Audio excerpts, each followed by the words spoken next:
Good morning everyone, मैं श्रवण कुमार तेजा और welcome to B fly study. Section 19 को कवर करेंगे। सेक्शन 19 क्या कहता है कि वो अधिनियम 1922 एक मेंबर ऑफ द फोर्स पे किस तरीके से लागू होता है, इस बारे में हम जिक्र करेंगे। क्या है?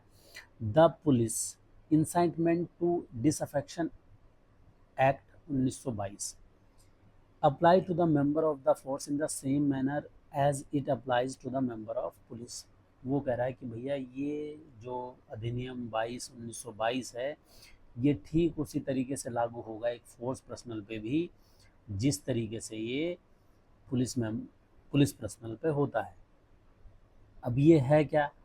अगर कोई व्यक्ति असंतोष फैलाता है फौज में या फैलाने की कोशिश करता है या फिर वो ऐसा करने के लिए किसी अन्य व्यक्ति को उकसाता है और वो भी करता है और वो उसका साथ देता है, तो उसके ऊपर ये चार्जेस लगते हैं इस एक्ट के हिसाब से। ये फिर आगे क्या कह रहा है? This ensure that the member of the force are subject to the same legal framework. उस पर वो सारे लीगल फ्रेमवर्क होंगे जो एक पुलिस पर्सनल पर होते हैं। वो फोर्स को ढाल नहीं बना सकता, या वो ये नहीं सोच सकता कि नहीं मैं फोर्स पर्सनल हूँ तो हो सकता है मेरे लिए कोई दूसरे नियम हो। समझ में आया यहाँ तक? ये क्या है?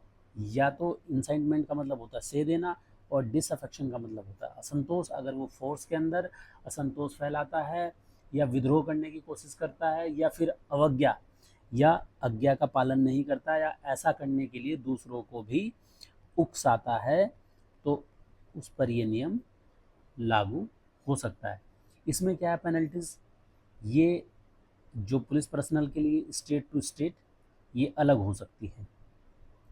हो सकता है यूपी में कुछ और हो, महाराष्ट्र में भी ये इंक्रीज किया था इसका पनिशमेंट। ये 6 मंथ की जेल या फिर 6 मंथ की जेल और 200 फाइन हो सकता है। ये स्टेट टू स्टेट चेंज हो सकता है। तो आई होप दैट कि आपको ये छोटा सा सेक्शन था समझ में आया होगा। और हम हर सेक्शन की, चाहे वो छोटी क्लास बने चाहे वो बड़ी बने, हम अलग से डालते हैं यूट्यूब पे, चूँकि जिससे आपको इसको ढूंढने में मदद मिले। वरना हम भी बहुत सारी क्लासेस इकट्ठे करके, सब सेक्शन इकट्ठे करके 3-4 घंटे की क्लास बना सकते हैं। उसमें क्या होगा, फिर आपको ढूंढने में बहुत तकलीफ होगी कि भैया सेक्शन 22 कहाँ से स्टार्ट है, सेक्शन 19 कहाँ से स्टार्ट है। खैर, आपको ये समझ आई होगी। Thank you. ये हमारी बुक है सीएसएफ एक्ट एंड रूल का सरलीकरण। यदि आप भी एएसआई या फिर एसीएलडीसी एग्जाम के उम्मीदवार है तो ये बुक वास्तव में आपके लिए रामबाण साबित हो सकती है। रामबाण कैसे साबित हो सकती है? चूंकि हमने इसमें 300 से भी अधिक एमसीक्यू दिए हैं और हर सेक्शन और रूल्स को के ब्रीफ नोट्स बनाए हैं और हर सेक्शन और रूल्स को एकदम आसान भाषा में समझाया है। ये बुक दोनों भाषाओं में है, हिंदी में भी और इंग्लिश में भी। चूँकि हमारे बहुत सारे नॉर्थ ईस्ट और साउथ के उम्मीदवार हिंदी को सही से नहीं समझ पाते, इसलिए हमने इसको दोनों भाषाओं में एक्सप्लेन किया है। मेन पॉइंट पे हमने फोकस किया है।